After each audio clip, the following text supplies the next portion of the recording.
If you ever see someone standing perfectly still in the middle of an empty road at 3 a.m., keep driving. Because everyone in tonight's stories ignored the little voice telling them something was wrong, and they almost paid for it. Tonight's 3 stories all happened on quiet roads, late at night in places where nothing bad is supposed to happen. A scream in the woods that never gets closer. A stranger who bangs on your window, begging to be let in. And a figure standing in the middle of the road waiting.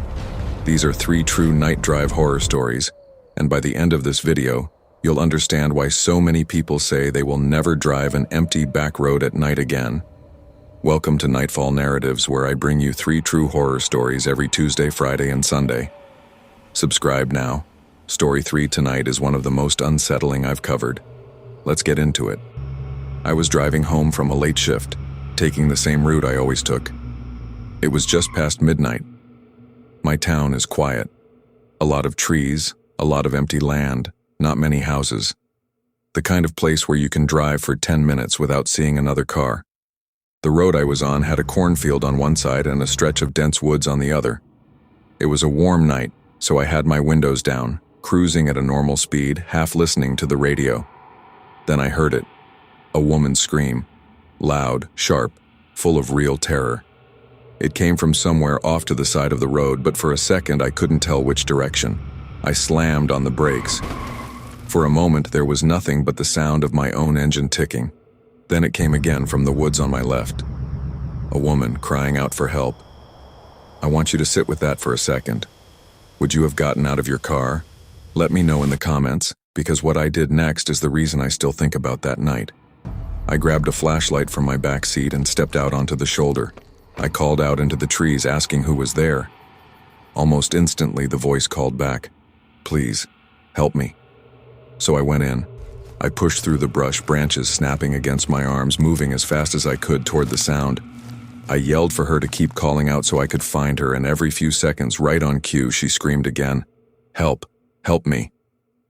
I kept moving, but something started to feel wrong. No matter how far I walked, no matter how directly I moved toward the sound, the voice never got any closer. Same distance, same volume, every time. I stopped and yelled for her to tell me exactly where she was. 5 seconds later, right on schedule, the scream came again. Help. That's when it hit me. Not fear exactly, something colder. I wasn't chasing a person. I was being led somewhere. I turned around and ran. Branches tore at my jacket as I ran. Behind me, the woman's voice was still screaming for help. And somehow it never sounded any farther away. I broke out of the tree line and saw my headlights. I didn't stop running until I was inside the car with the doors locked. I called 911 from the road, hands still shaking, and reported everything. They took my information, said they'd send someone out to check the area, but there was only so much they could do with a location described as somewhere in the woods off route, and no injured person to actually find. I drove home and didn't sleep. I told a few friends about it over the next few days, and most of them said the same thing. Probably an owl, probably a fox. Foxes can sound almost human when they scream. I wanted to believe that. Then, about a week later, a hiker walking his dog found a body in that same general stretch of woods. A woman somewhere in her 30s. Authorities have yet to confirm the identity of the individual, but the search continues deep into the woods behind me. We will bring you updates as we receive them. It's a large area. It could be nothing. But I keep coming back to one detail the report never explained. If there was no struggle, no sign of violence, no obvious cause, then what was she doing out there in the first place? And why a week before her body was found, was something in those same trees calling out for help in a voice that never let anyone get close? If stories like this keep you up thinking about them the way they do me, that's exactly why I make these.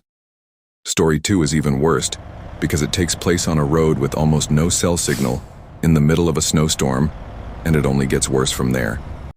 I was driving up to a friend's cabin for a weekend trip, taking my old truck instead of my usual car because I needed the bed space for gear. I was about 45 minutes out. It was late, close to 1 in the morning, snowing hard, and pitch black on a stretch of road with no other cars in sight. That truck had been in and out of the shop for weeks. Of course, on the darkest, quietest road of the entire drive, the engine started overheating. I pulled over, let it cool, tried again. Same thing. I had to shut it down completely. I popped the hood to look, but I couldn't see anything in the dark and the snow. I reached for my phone to call for help. No signal. Not one bar. I sat there for a moment doing the math on how alone I actually was. No cell service, no other cars, snow coming down harder, and a truck that wasn't going anywhere. I got back inside to stay warm and waited. After what felt like forever, headlights appeared. I flagged the car down and a man in a small sedan rolled down his window. I explained the situation and asked to borrow his phone. He asked if I was completely alone out there. I paused before I answered. I said yes. He handed me his phone without another word. I called my friend, who told me to contact a specific tow company nearby and said he'd come find me. I made both calls right there on the shoulder, and the entire time the man sat in his car watching me. Not saying anything, just watching. When I handed the phone back, he said, "You're welcome," rolled up his window and drove off into the dark. I watched his taillights shrink and disappear over the hill, and then I was alone again. I climbed back into my idling truck, killed the headlights for a second just to see how dark it really was out there. And I mean this literally. I could not see my hand in front of my face. Total blackness. I sat there for 20 minutes playing games on my phone to kill time, when something slammed against my passenger window. I nearly came out of my skin. There was a man outside, but I couldn't make out his face. The headlights weren't angled toward him, and my flashlight barely cut through the snow. All I could tell was that he was wearing a heavy black coat with the hood pulled up. He was yelling, begging me to let him in. Said he was freezing. Said he was stranded. He tried the door handle. Locked.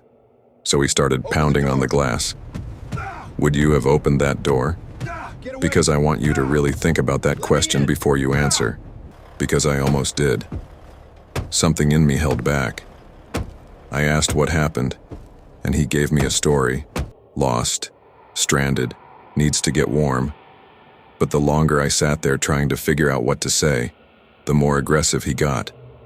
Pounding harder, yelling louder, trying the handle again and again like he expected it to suddenly give. I made a decision in that moment I still think about. I put the truck in drive. He slammed on the window even harder as I pulled away, engine grinding in protest. But I pushed it up to 30 miles an hour anyway, damage be damned. Then I came over the hill and saw something that made my stomach drop. Parked on the shoulder ahead of me was a small sedan. The same one. The same car that man had driven off in over half an hour earlier. I slowed down enough to look inside as I passed. Empty. No one in the driver's seat. No one anywhere near it. My headlights caught something in the snow just behind the car. Footprints, fresh ones, leading away from the road toward where I'd been parked. That man banging on my window. That was him. The same man who had watched me make my phone calls, who knew I was completely alone, who then circled back on foot in the middle of a snowstorm to try to get me to open my door. I kept driving. I didn't stop until I saw the tow truck's lights coming toward me from the other direction. I have never been so relieved to see another human being in my life. When I told the driver what happened, he asked if the man had a weapon. I told him I couldn't tell. It had been too dark to see anything but his coat. He said, "Then let's do this quick." It took about 15 minutes to hook up the truck. That sedan never passed us again. Maybe he turned around. Maybe he went a different way. I don't know, and honestly, I didn't want to know. I got my truck fixed. The problem was a broken water pump. Nothing sinister, just bad luck on the one night it mattered most. I sold that truck a few weeks later. I still think about how close I came to unlocking that door. If I had, there's a very real chance nobody would have ever known what happened to me out there. No cameras, no witnesses, just an empty road, and a man in a black coat who already knew I was alone before he ever knocked. 2 stories down, and honestly, the last one is the one people ask me about the most whenever I tell it. If you haven't subscribed yet, now's the time. because story 3 ends with something that was never explained and I still don't have an answer for it. This happened in a rural stretch of southwestern Virginia, close to the North Carolina line. I was 18, out late with my best friend, in an area where almost everything closes by 10 at night, which meant if you wanted to do anything, you made your own fun. We'd already hit the usual spots, driven around, grabbed food, and it was creeping up on 4 in the morning when we decided to take a road neither of us knew well. It was paved for about a mile, then turned to dirt, the kind of backcountry road the county barely maintains because so few people live out there. We were going slow, more out of caution than anything, when we noticed a porch light burning in the distance. Under it stood a man, completely still, watching us. We couldn't make out any details, just a shape, motionless except for his head, which turned to track us as we passed. Neither of us said anything about it right away, but I remember gripping the wheel a little tighter. We told ourselves it was nothing, someone stepping out for a smoke. But there was something about how still he was that neither of us could shake. A few minutes later, we reached the end of that road and turned onto a highway I knew well. We both relaxed, picked up speed, put some distance between us and that porch light. For a little while, it felt like the night was back to normal. Then we turned onto the final stretch home, a road I had driven 1,000 times before. And in the reach of our headlights, we saw something standing in the road ahead of us. At first we thought it was a deer. This area is full of them. But as we got closer, the shape didn't move like a deer. It was upright, hunched, but upright, facing away from us, walking against traffic, in the wrong lane. Neither of us said a word until we were close enough to see it clearly. It was a woman, hunched forward, with long, tangled gray hair, wearing a white shirt and white pants. She kept her back to us the entire time, until we were about 50 feet away. That's when she turned around. Her face is something I still see when I close my eyes some nights. Sunken eyes, deep, dark circles underneath them, skin that looked far older than it should have, and then her hands went up, waving frantically at us, and she started running straight toward the truck. That's when we saw the front of her shirt. Stains. Dark, soaked through stains, down the front of her shirt and pants. And in one of her raised hands, something long and metallic caught the headlights. It looked like a knife. We floored it. What should have been a 5-minute drive home stretched into 35 minutes because we kept taking wrong turns, kept doubling back, terrified that somehow, on foot, in the middle of the night, she could still be following us. We watched local news for weeks afterward. Nothing. No missing persons report. No arrest. No mention of a woman matching that description anywhere in the area. In a town small enough that everybody knows everybody, neither of us had ever seen her before, and neither of us ever saw her again. I still don't have an explanation for what she was doing out there at 4 in the morning, on foot, miles from anything, in that condition. Years later, I ended up living on that same mountain ridge. I drive that road all the time now. I've never seen that woman again. A few years after it happened, authorities raided a property near where we'd seen the man standing under the porch light. It was connected to serious criminal activity. Whether it was the same house, I honestly don't know. Maybe the woman had nothing to do with that property at all. Maybe the man on the porch was just someone watching 2 teenagers drive past. I still don't know who those people were.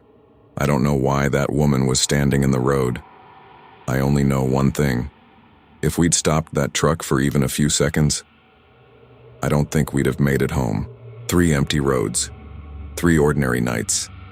3 moments that could have ended very differently. And in every single one of these stories, the people involved walked away only because they trusted the one instinct that told them to stop, to run, or to keep driving. If you made it this far, I want to know. Which one of these 3 would have scared you the most if it happened to you tonight? Drop it in the comments. I read every single one. And remember, every Tuesday, Friday, and Sunday I bring you 3 true horror stories from places that actually exist. If tonight's video kept you on edge, subscribe, because the next one is already waiting for you. Lock your doors, check your windows, and I'll see you in the next nightmare.